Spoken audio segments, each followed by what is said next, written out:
सुनिए, हम इतिहास पढ़े हैं ना जी, इतिहास आपको पढ़ाते हैं ना, कौन सब्जेक्ट पढ़ा रहे? इतिहास है ना? हाँ, इतिहास से पढ़ा रहे हैं। समाज, समाज किसी को छोड़ा है जी?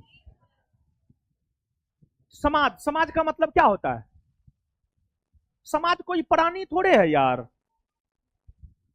समाज का मतलब होता है आपके आसपास के लोग। समाज, समाज का मतलब होता है आपके आसपास के लोग। समाज का मतलब होता है आपके साथ काम करने वाला लोग। समाज का मतलब होता है आपका भाई।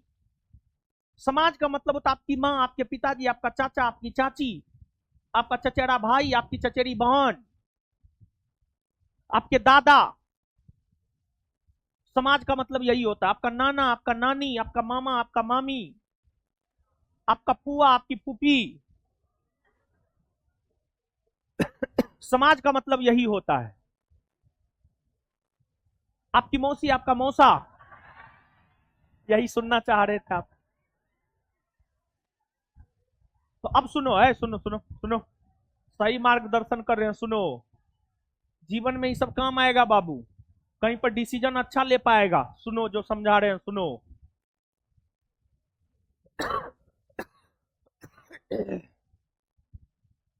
राजा राम मोहन राय का नाम सुना है? तुम लोगों के नजरों में राजा राम मोहन राय अच्छे थे या खराब? हैं? अच्छे थे, अच्छे थे। लेकिन तुमको पता है, राजा राम मोहन राय अपने अपने पिता के नजर में अच्छे नहीं थे। क्यों पता है? राजा राम मोहन राय अपने दोस्त के नजर में अच्छे नहीं थे, अपने साथ काम करने वाले लोगों के नजर में अच्छे नहीं थे। राजा राम मोहन राय को उसका अपना बाप नहीं छोड़ा। राजा राम मोहन राय को उसके साथ काम करने वाले राधाकांत देव ने नहीं छोड़ा। राजा राम मोहन राय जब समाज में फैली कुरीतियों के खिलाफ आवाज उठाना शुरू किए ना, तो उनके पिताजी उनको घर से बाहर कर दिए, कहे भागो यहां से, तुम्हारे लिए ये घर नहीं है। लेकिन क्या राजा राम मोहन राय अपना काम करना छोड़ दिए? नहीं छोड़े।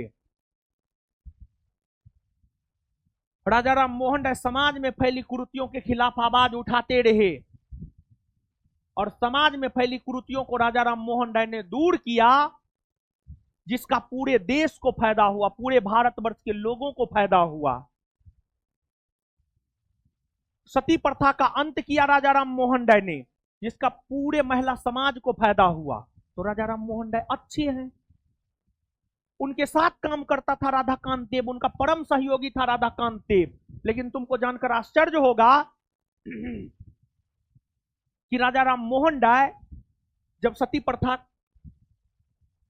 को लेकर के आवाज उठा रहे थे कि नहीं सती प्रथा बंद होना चाहिए, तो राधाकांत देव कह रहा था नहीं, सती प्रथा चालू रहना चाहिए।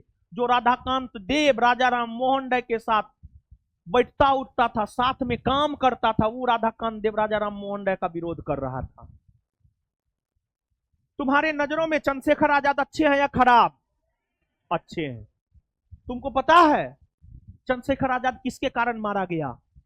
चंद्रशेखर आजाद अपने समाज के कारण मारा गया, अपने लोग के कारण मारा गया, अपने दोस्त के कारण मारा गया। समाज, समाज में दोस्त भी आता है, दोस्त, दोस्त भी समाज में ही आता है।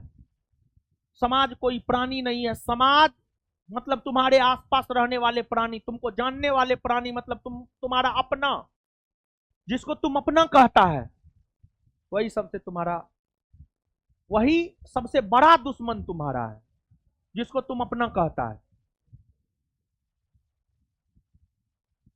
चंद्रशेखर आजाद के बारे में अंग्रेजों को सूचना कौन दिया? उसका मित्र, जो मित्र उसके साथ बैठता था, उठता था, खाता था, पीता था, रहता था, सोता था, वीरभद्र तिवारी। चंद्रशेखर आजाद के बारे में किसी को कुछ मालूम नहीं था। चंद्रशेखर आजाद को उसके समाज ने, समाज मतलब उसके मित्र ने धोखा दिया है। इतिहास पढ़ता है, इतिहास जीवन जीना सिखाता है, इतिहास निर्णय लेना सिखाता है।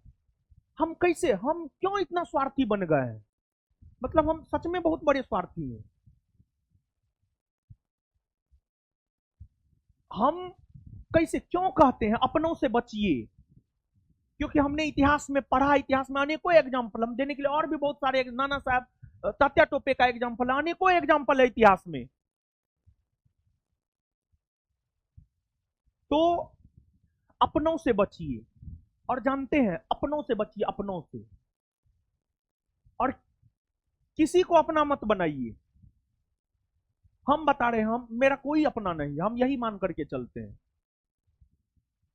मेरा कोई अपना नहीं, हम ये मान करके चलते हैं, हम अकेले हैं। हम निर्णय लेंगे, अपने से निर्णय लेंगे, गलत होगा सही होगा। एक बात बताइए, इस बार हमको अकेले क्यों भेजे हैं इस संसार में? 2 गो करके भेजते, 3 गो करके भेजते। जब इस बार हमको अकेले भेजे हैं तो अकेले हम सब काम करेंगे, अकेले हम सफिशिएंट, मतलब ये होनी चाहिए। और समाज की परवाह कभी भी मत करो।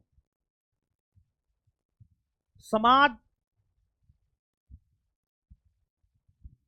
किसी को नहीं छोड़ा है, लेकिन हां एक बात, समाज ने जिसको खराब कहा है, इतिहास में उसका नाम स्वर्णिम अध्याय के रूप में वर्णित है।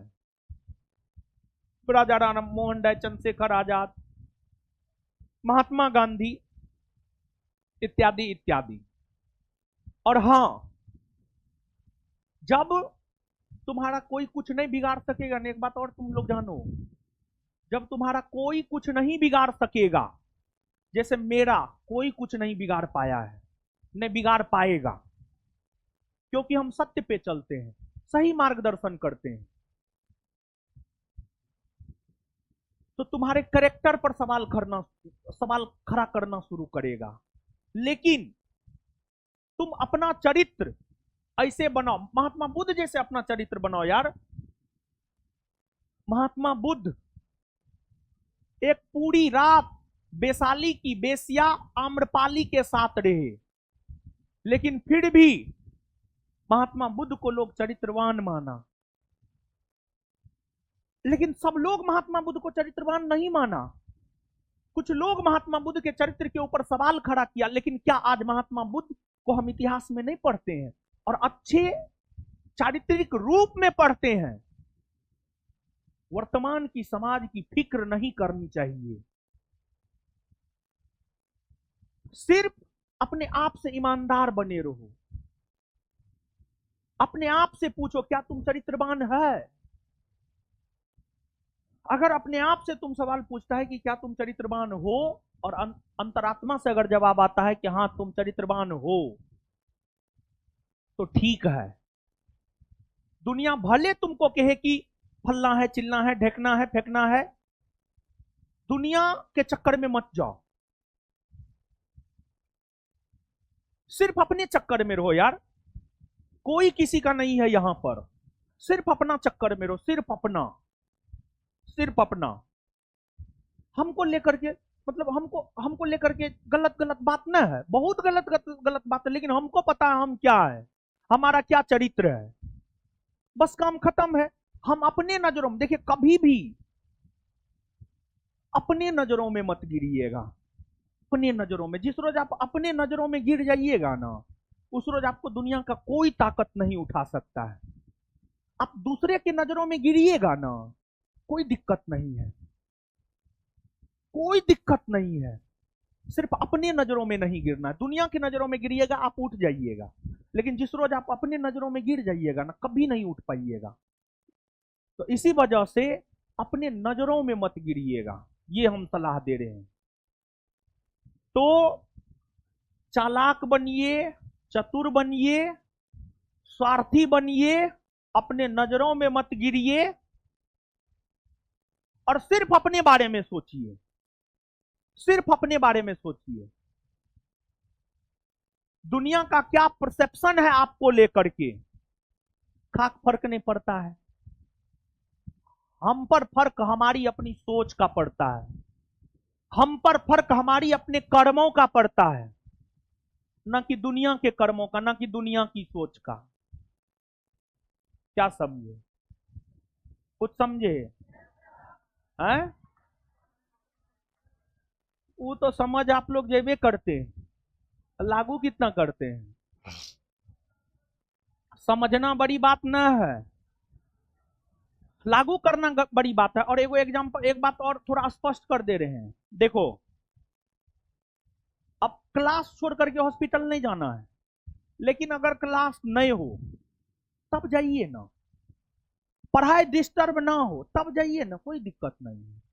लेकिन अगर मेरा अपना काम प्रभावित हो रहा है, हम नहीं जाएंगे, नहीं जाएंगे, हम एकदम नहीं जाएंगे। हमारा अपना काम प्रभावित होगा तो हम क्यों जाएंगे, नहीं जाएंगे हम। इसका हम एक बात, हम अपने पर एक एग्जांपल दे रहे हैं। हमारी अपनी बहन न है, लेकिन चचेरी बहन बहुत सारी है। तो हमारी अपनी 3 चचेरी बहन है, और हमारी अपनी तीनों चचेरी बहन का शादी 2014 से 2022 के बीच में हुआ है। हम किसी के शादी में नहीं गए, सिर्फ शादी में लोग आया, बात किया, क्यों नहीं आया, आना चाहिए था, लगता है परिवार में एकता नहीं है, मतलब ये सब बात क्या, तरह तरह का। उससे मेरे जीवन पर क्या इफेक्ट पड़ा बताओ। हम शादी में जाते, मेरा क्लास डिस्टर्ब होता। मेरा मूल काम क्या है यार, पढ़ाना। हम क्यों अपने काम को डिस्टर्ब करें। लेकिन वही अगर मैं भी मान लिया जाए, सैटरडे संडे को शादी होता, सैटरडे संडे को छुट्टी रहता, हम निश्चित तौर पर शादी में जाते। अब मंगलवार बुधवार बृहस्पतिवार को शादी हुआ, कहां से जाएंगे, हम क्यों जाएंगे, हम पूरा अपना सप्ताह क्यों बर्बाद करेंगे आपके लिए। आप क्या कीजिएगा मेरे लिए, कल के डेट में जाकर के आप ही हमको गाली दीजिएगा। हम क्यों आपके लिए अपना समय बर्बाद करें। तो वही सैटरडे संडे, हाँ है बहन है, हाँ जाएंगे। सैटरडे संडे है तो हाँ बहन है, जाएंगे। वर्किंग डे है, नहीं है कोई ना बहन है। बहन क्या होता है, मतलब ये होता है चतुर बनना, समझे।